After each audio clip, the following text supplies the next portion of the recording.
I'm up for that. Sounds good to me. Right, Pete, we're in Noah's Bakehouse, 120-year-old building, whether you knew that or not. I didn't actually. I knew it was old. When you come to the TT, do you frequent this place as much as I do? Not as much as I'd like to. Nice place. Yeah, I have been in it a few times. Good coffee. Good coffee, good food. Always quite a nice atmosphere in here as well. It's always busy. Good people. Busy places are always nice to be in, aren't they? So, but during TT week, can be a bit rammed. Yeah, you're going to come in here and you're going to get one or two eyes on you. Sometimes.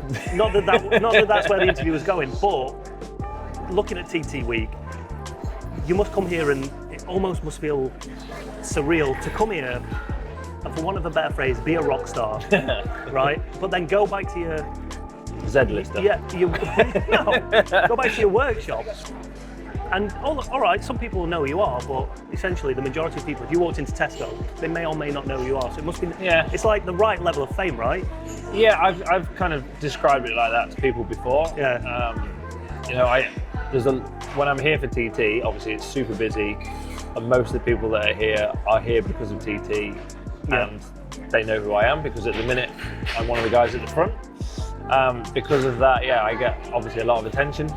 I get a lot of people asking for autographs and pictures, which is great, and genuinely I actually like meeting people. I am a bit of a people person, so for me I don't struggle with it as such.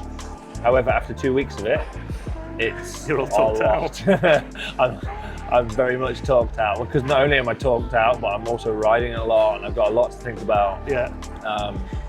By the end of TT 2 weeks, I'm done. But then I can kind of go back to what you class as a normal life. Yeah, you can walk into Tesco, pick up some milk. I can go home and kind of. And the guy might go, "Oh, it's Peter Hickman." Yeah. Obviously, in my local town in Louth, people generally know who I am, but they see me every week, so it's not so much of a big thing. But it's definitely nice to be able to go back to what we class as a normal life if you want.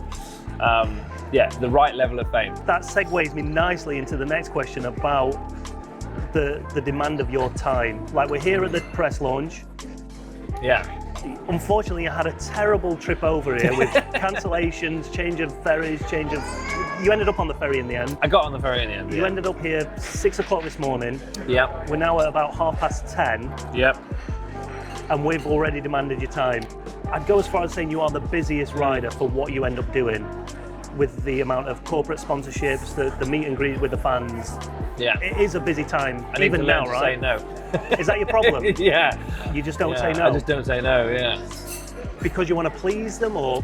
Yeah, and I think, it's give and take with a lot of stuff, I think I'm fortunate that, in the sport and in the industry, I'm I think fairly well liked by fans and competitors and sponsors, organisers, because I'm approachable. I can do what they need me to do at the time they need me to do it at. But I feel I need, that's my job. To me, it's my job to be approachable. I'm not just a bike racer. I have to be that corporate person, or, for a sponsor or an organiser, because without them, I can't ride my bike. That's how I see it. Yeah. So I will do what's necessary or what I think is right to be able to keep riding my bike, because without the fans, we're going nowhere. Because without the fans, there's no sponsorship. Yeah. That's the way it works. It's fans first. The more popular the sport is, the more likely you are to get big companies in the sport and big brands, because they're there because of the fans. Yeah. As a competitor, obviously, I want to win races. I'm here because I'm a competitor, but I can only do that if I have all the other things lined up. Yeah. That's how it works in my head. So for me, when I get asked, can you just do? I generally go, yes, okay. Yeah. Even if in the back of my head I'm going, I just want to go to sleep for 5 minutes. Yeah, I suppose so. Let's talk about your racing. Now, I've been filled with loads of stats recently about Peter Hickman. Oh. So let's go with the 135 mile an hour fastest lap and the 136 mile an hour fastest lap. So you did the 135 in 2018. Yeah. And you did the 136 last year. Last year, yeah. How do they compare in terms of lap times to each other? Not necessarily the speed, but the effort and the race leading up to that point. Yeah, so there's getting only 6 seconds between the two laps. Which in racing terms sounds like a lot if you're thinking of Donington Park or somewhere like that. 6 seconds at Donington is huge. 6 seconds at the TT, Not so much. Yeah. Over 37 3/4 miles. What would you say? That's like a second or a tenth around a short circuit? I don't know. I don't know how to describe it really. Yeah. I guess it would depend on the track. You know, Right, you've got to kind of factor in the amount of corners and all the rest of it. Because obviously, something like Knockhill's got a different amount of corners and it's a shorter lap to what Donington is or Silverstone is. Or in race terms, obviously the races were quite different. Yeah. In 2018, me and Dean were neck and neck going on to the last lap. It was really about, you know, who's going to put all the cards out. I think, cleverly kept some of my cards close to my chest until the last lap, which maybe caught Dean out a little bit. Yeah. Maybe. I had a bit more in my pocket than probably what he thought over the mountain, possibly. You know, there was a lot of back markers on that lap. You know, I think I passed 9 or 10 people. Yeah. Like, there was a lot, and still did a 35.4. So, you know, the potential even then was to probably do a 36. Yeah. And that was in 2018. We did a 36 last year on the Stocker. Yes, it was a slightly different race. I had a clear lap. I only passed one person, my good mate John McGuinness. Always helps. Yeah. And I passed him in a decent place that basically didn't really cost me anything. Yeah. I managed to kind of line it up just right to be able to pass him in a place where I didn't have to roll off, so it cost me the minimal time. And I had a whole track to myself for a lap, which almost never happens nowadays. Yeah. You know, especially with me starting number 10, so I start a little bit further back. It's not very often that I get a lap to myself. So it was nice to. You know what, I was just enjoying myself. Genuinely, I had a massive grin on my face. I was super relaxed. I was leading the race by I don't know how many seconds already, but I wasn't even thinking about, I might get caught. Yeah. I was just enjoying myself. Yeah. You know, the Stocker, generally the most reliable bike we ride here at the TT. Yeah. Just thought, well, I wouldn't say I wasn't wringing its neck, but I didn't really feel like I was wringing its neck either. I was just riding and having fun and going, I wonder how fast I can actually go, because I've got an idea, but I don't know. Let's talk about where you can potentially get to in terms of TT.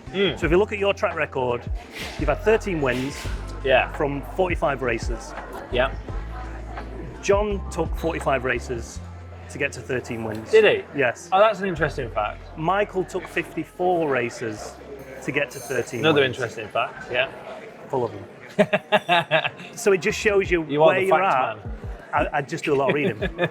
But it shows you where you're at in terms of your career and where Michael's gone on to, where John's gone on to. Where does Peter think he can potentially get to at the TT? I know it's a daft question because all you want to do is win races. Yeah. But do you look at, obviously you don't know that stuff, but now you know it. Like how, you're in good company. You've always been in good company. Yeah, so I've never looked at it. Yeah, I've never looked at it that way. All I've even said to other people, and you know, obviously there's a rivalry between me and Michael, like there is between me and Dean. Particularly me and Michael at the minute, particularly between fans even at the minute, because you've got very die-hard Michael Dunlop fans, and I feel like my fans are pretty loyal to me as well.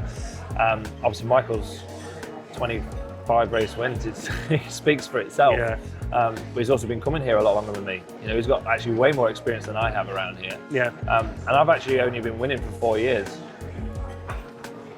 which is not that long. Yeah. So that's the way. So I've not looked at the amount of races I've done. I looked at, well, I've actually won at 4 TTs. That's all I've been winning at. Yeah. But I'm at 13 already, which is obviously quite a big number. So for me, where I think I can get to, I'd like to think I can carry on. You know, I've just turned 37 2 days ago. Happy birthday. Thank you. You look a day over 21. You know, I feel like, I feel like that. I feel like I'm over 21 already. 87. I don't have a figure in my head of where I think I can get to. Yeah. I feel like, you know, look at John and Michael Rutter. They're 52 this year, still racing the TT. Both of them still well inside the top 10. Yeah. Possibly inside the top 6 if they have a good day. Yeah. But John, even not that long ago, he was still winning. Yeah. So, I kind of feel that maybe if I can keep my head right and keep fast and keep enjoying myself, I've got a good 10 years still here to be able to actually win at. Yeah. And I think that's the main thing, isn't it? Yeah. If I can do 13 in 4 years, what can I do in the next 10? So who knows?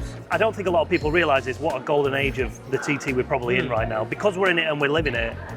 But you, Dean, Michael, all capable of winning on your day, all capable of breaking lap records. I think, in fact, you all three of you have held or hold the current lap records across all the classes. So it's not like there's one person dominating. Not quite, no. So it must be, in terms of when you get a win, it must feel that much sweeter because you know you've beaten the best riders out there. Yeah, absolutely, yeah. And I think the competition between the teams is actually quite strong at the minute. You know, we've got some really good teams in the paddock, including obviously the FHO team that I'm with. So I think between everybody, like not just competitors, but also teams, it's probably, I would say, the highest level of bikes on the grid as a whole that it probably ever has been, to be honest. And the fact that the stockers are so good now. You know, back in the day, the superbike was so much better than a super stock or production bike as it used to be. And only certain riders got them bikes. Yeah. Because of expense or because of sponsorship or whatever it may be, or opportunities to get into them big teams. You know, I think there was only ever a kind of like a small handful of teams. I think now actually we've got more than a handful of good teams in the paddock. And also the stockers are that good, as we know, because the outright lap record is on the stocker, that it means anybody really can, well, a stock is accessible to anybody. Yeah, absolutely anybody. As long as you got the money. As long as you got the money, and they are expensive, but in the grand scheme of things, they're not expensive. You know, for my bike, my stock, and I find it interesting that I've listened to a lot of podcasts and a lot of interviews, and you know, people go, oh, you know, Pete's stock is special. There's nothing special about it. It's exactly the same bike you can go and buy. You can go and buy the exact same bike that I've got. I'm genuinely. I mean, I'd have to take a huge loan out. You'd have to take a 50 grand loan out to do it. But that's what it is. It's a 50 grand bike. Yeah. They're expensive, but they're not that expensive. You know, the super bike's 100 grand. Yeah. That's way more out of people's reach than a 50 grand. But you couldn't buy a lot of those parts on that super bike. You couldn't physically buy. Yeah. I couldn't walk into a shop and buy. No, not so much. Whereas with the stocker, you can go and buy one exactly the same as mine. You can even ring BMW and get the same engine as mine. It's a stock engine. It's blueprinted, like the rest of the grid is. You know, like you can do it. That bike is accessible. So yeah, I thought I have a little smile to myself. People go, oh yeah, but it's a special stock. I'm like, no, it isn't. It's only special because of the rider that's on it. Yeah. Last question, and I probably know the answer to it already, but was there a raised eyebrow? Did you have a little bit of a worried thought when you saw the news of Dean moving across to Honda? No. Do you feel like he's going to be any more competitive than he has been? Hopefully. I like that. Fair enough. All right, we'll leave it there. Cheers, Pete. No worries. Thank you. Not even a little bit? Nah.